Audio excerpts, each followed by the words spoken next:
උඩරට මැණිකේ දුම්රිය ඒ සංචාර කර්මාන්තයේ නැවතත් විවෘත වෙනවා. දවස් 23කට පස්සේ තමයි මේ බලාපොරොත්තු අපිට නැවතත් සංචාර කර්මාන්තයේ ප්‍රමුඛ ස්ථානයේ වදිනම් ත්‍රිවිධ රත්නයේ ආශිර්වාදය පෙරටු කොට ගන්න සිටින්නේ අප සම පංචශීලයේ පිටුවීමෙන් මේ මොහොතට පස්සේ එවෙනුවෙන් අද දවසේදී අපේ මේ මොහොතට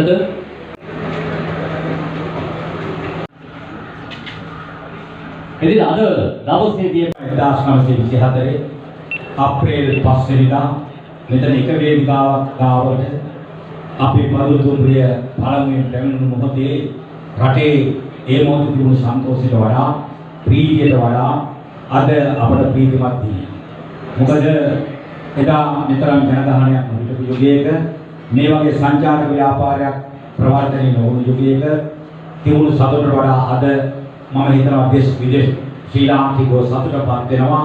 උඩරට මැණිකේ බදුළු සිට අවසාන ලංකාව උඩරට දුම්රිය මාර්ගය අවසාන නැවතුම් පොලේ සිට අඹේවැල දක්වා අද අවත් අලුත් මංගල ගමනක් ආරම්භ කරනවා වගේ සතුටක් අපට තියෙනවා. බදුල්ලේ සිට අඹේවැල දක්වා කිලෝමීටර් 70කට ආසන්න දුම්රිය මාර්ගයක් බදුල්ල දිස්ත්‍රික්කයට ආйти සියල්ලම දැන් දුම්රිය ධාවනය කරන්න පුළුවන් තත්ත්වයට පත් කරලා තියෙනවා. ඒ වෙනුවෙන් වේස මහන්සියචායිට නැවත නැවතත් මගේ ගෞරවය ස්තුතිය ප්‍රණාමය මේ මොහොතේ පුද කරනවා.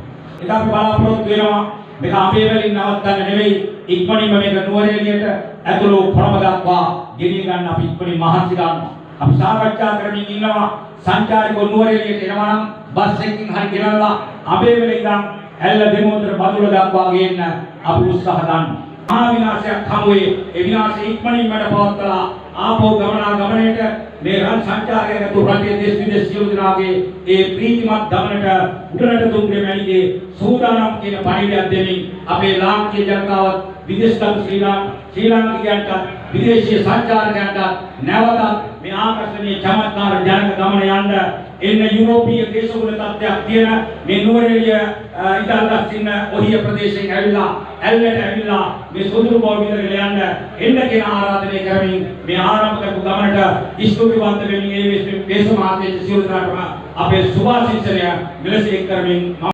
Добрый день, я туристка. Сегодня 20 декабря, 21 день ваш поезд не работал в связи с погодными условиями, с разрушениями.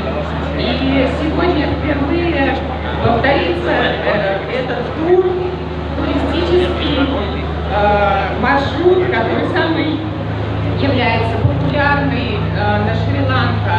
Посещение 9-арочного моста – это самая колоритная, красивая экскурсия, где можно сфотографироваться в процессе движения поезда, запечатлеть красивые виды, себя, красоту природы и так далее.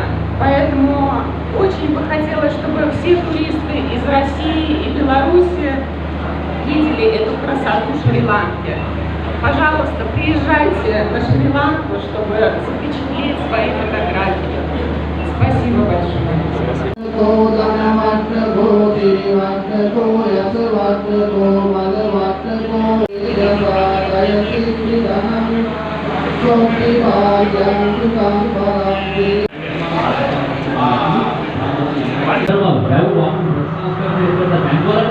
මේ දුම්රිය මාර්ග ප්‍රසාර කරන බැංගලෝර ජනතාවට ඒ ශක්තිය ලබා දුන්න ඒ ශක්තිය ප්‍රතිඵල